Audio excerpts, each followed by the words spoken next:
샬롬 반갑습니다. 더한해의 이안드레 목사입니다. 계시록 해석을 위한 전 이해 가운데 깊이 알기 시리즈 첫 번째 하나님 깊이 알기에 오늘 첫째 시간으로 산자의 하나님에 대해서 말씀을 드리겠습니다. 이 하나님 나라가 어떤 곳인가? 이 세상 나라도 나라가 이루어지려면 백성, 땅, 주권이 있어야 하는 거죠. 마찬가지로 하나님 나라도 하나님 나라의 백성이 있어야 되고 하나님 나라의 땅, 영토가 있어야 되고 주권이 있어야 되는데 그 주권은 하나님이 가지시는 거죠. 그래서 하나님 나라는 하나님이 다스리는 곳입니다. 우리가 하나님을 바로 알기를 원하는 것은 하나님 나라에 들어가는 하나님 나라의 백성들, 그 기준이 하나님을 바로 알아야 그 기준을 바로 알게 된다는 거예요. 그래서 이제 이 하나님을 깊이 알기가 중요한 것이고 그것은 자연히 하나님 나라에 들어가는 백성의 기준을 알게 된다는 거죠. 산자의 하나님이 어떤 분인가를 오늘 깨닫는 가운데 하나님 나라에 들어가는 기준을 우리가 알게 되기를 간절히 바랍니다. 자, 성경은 하나님을 산자의 하나님, 곧 살아계신 하나님이라고 말씀하시죠. 히브리 9장 14절에도 오늘 하나님을 죽은 행실에서 깨끗하게 하고 살아계신 하나님을 섬기게 못하겠느냐. 하나님께 드린 그리스도의 피가 오늘 우리를 죽은 행실에서 깨끗하게 하고 살아계신 하나님을 섬기게 못하겠느냐. 이 하나님을 살아계신 하나님이라고 말씀하고 있습니다. 디모데전서 3장 15절에는 오늘 교회를 살아계신 하나님의 교회다 그랬어요.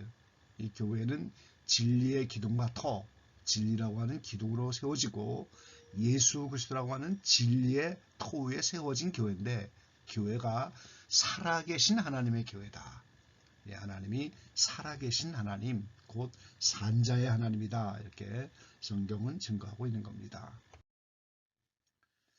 누가복음 20장 38절에 하나님은 죽은 자의 하나님이 아니요 산자의 하나님이시라. 하나님에게는 모든 사람이 살았느니라 하시니.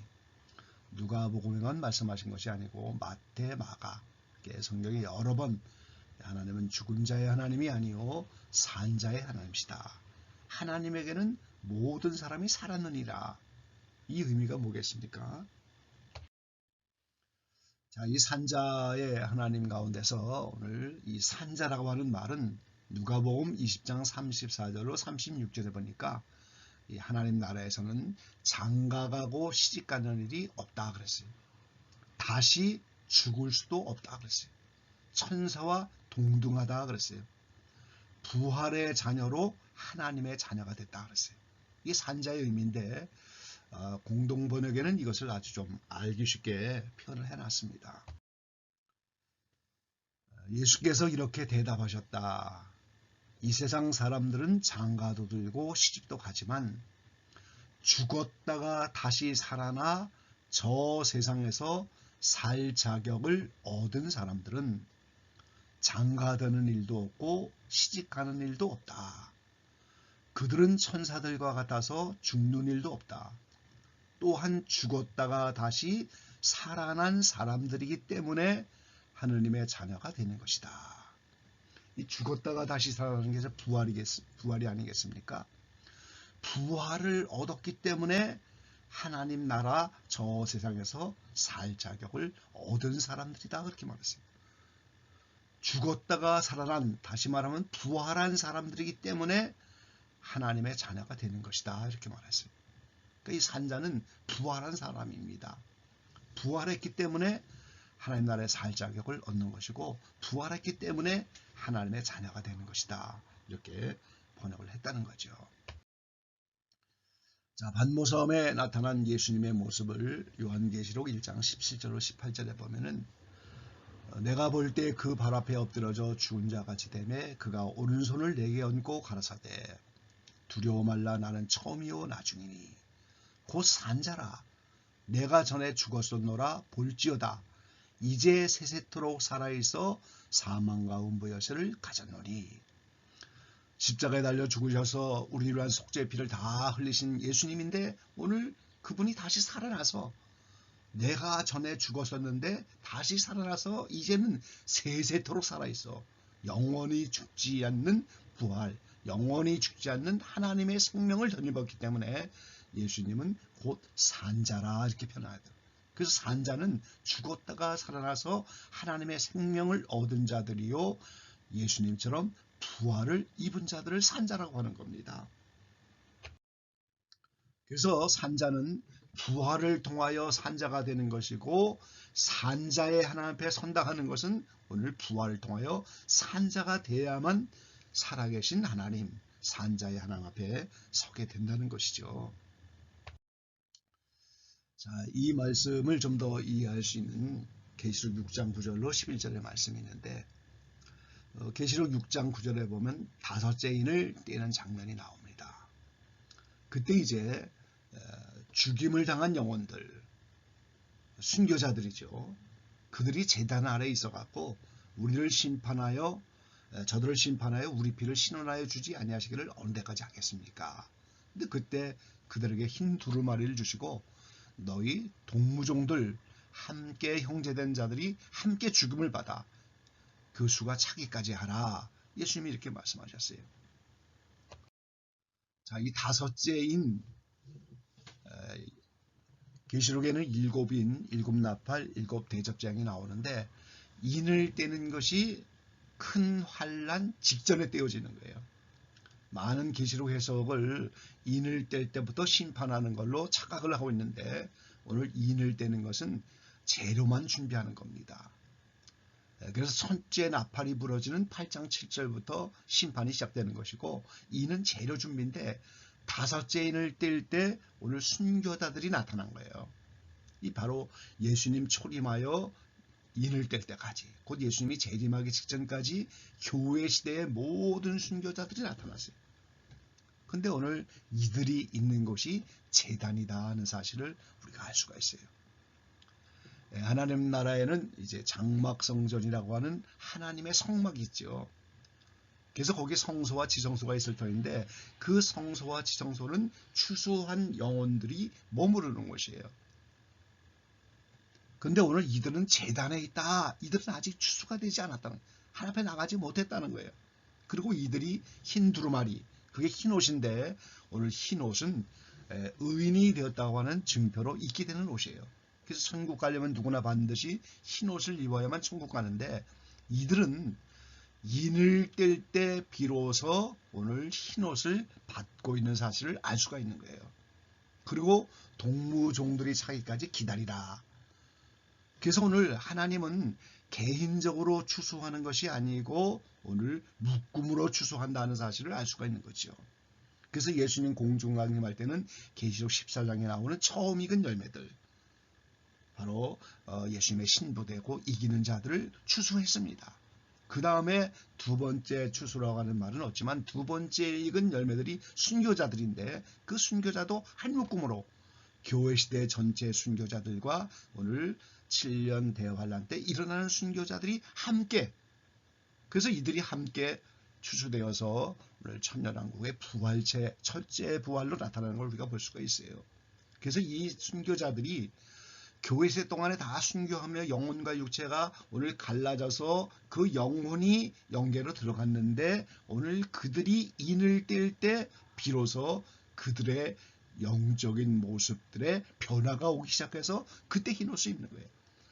그래서 영혼과 육체가 갈라졌는데 오늘 그 영혼이 오늘 변화를 입기 직전까지는 계속해서 자는 겁니다. 여러분, 그게 영계는 시공간이 없는 곳이기 때문에 바로 그렇게 되는 거죠. 그래서 이제 동무종들이 자서 한 묶음으로 두 번째 익은 열매라고 하는 순교자들이 차기까지 기다리라 이렇게 말씀하고 있는 이 장면을 우리가 볼 수가 있는 거예요.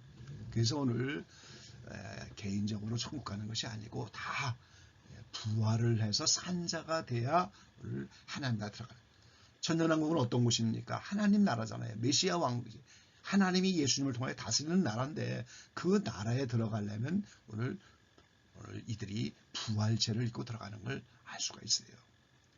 그래서 이제 최종적으로 하나님 나라라고 하는 새하늘 새 땅에 거기에는 누구든지 부활체를 다 입어야만 들어가는 곳이에요. 산자가 돼야 앞에 설 수가 있게 된다. 그런 뜻이라는 거죠. 자, 이들이 제단에 있다고 하는 것, 하나님 나라에 이르지 못한 사실을 알 수 있고, 흰옷을 받지 못하고 여기에서 흰옷을 받는다는 것, 하나님 나라에 이르지 못한 사실을 알 수 있고, 동무종들이 채워져야 하는 거기 때문에 오늘 단체적으로 공동체적으로 오늘 묶음으로 추수한다는 사실을 통해서 이들이 아직 하나님 나라에 이르지 못한 사실을 알 수 있고, 그리고 이들은 비로소 천년왕국의 첫째 부활로 한 묶음으로 나온다는 사실을 통해서 오늘 부활을 통하여만 땅에서 나타나는 하나님 나라, 그 다음에 영원한 하나님의 나라 새하늘 새 땅에는 모두가 산자 부활체를 입어야 들어간다는 사실을 이 말씀을 통해서 우리가 알 수가 있는 겁니다. 네, 고린도서 15장 22절로 23절에 보니까 오늘 사망이 사람으로 말미암기 때문에 죽은 자의 부활도 사람으로 말미암도다.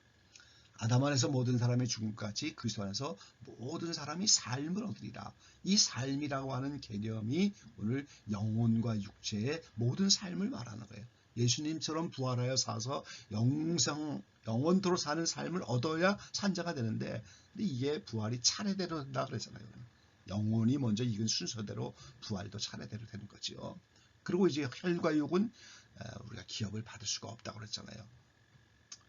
오늘 주님이 고린도서 15장 51절에 비밀을 말했습니다. 우리가 다 잠잘 것이 아니다. 죽은 자를 분명히 잠잘 것이다. 이렇게 말했죠. 나사로가 죽었을 때도 자는 것이라고 했고, 야이로의 딸이 죽었을 때도 예수님은 자는 거라고 했고, 오늘 사도 바울도 오늘 데살로니가서 4장에 오늘 예수님 공중간에 할 때 이미 죽은 자들을 잠자는 자들이다 그랬어요.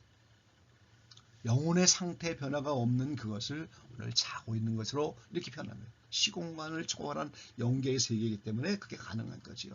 그런데 예수님이 오셔서 마지막 나팔이 부러지면 호련히 변화되는데, 오늘 이 썩을 것, 육체, 이게 썩지 아니함을 입고 죽을 것이 죽지 아니함을 입어서 비로소 사망이 이김에 삼킨 바 되리라. 이 말씀이 응한다고. 그 사망이 언제까지 있습니까? 천년왕국이 끝날 때까지.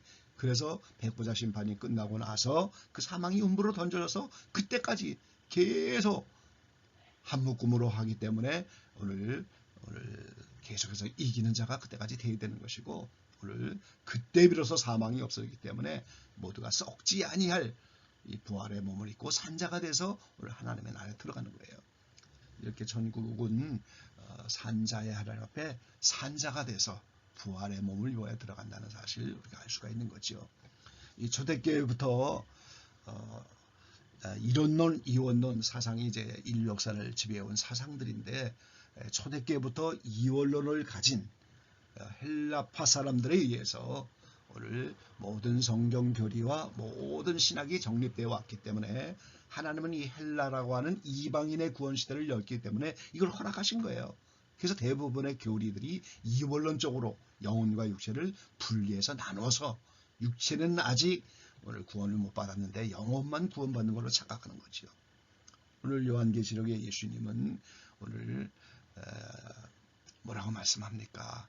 그 요한계시록에 보니까 오늘 7 집사 중에 하나인 집사, 그걸 주님이 미워한다 그랬잖아요. 나도 이걸 미워한다. 니골라당입니다.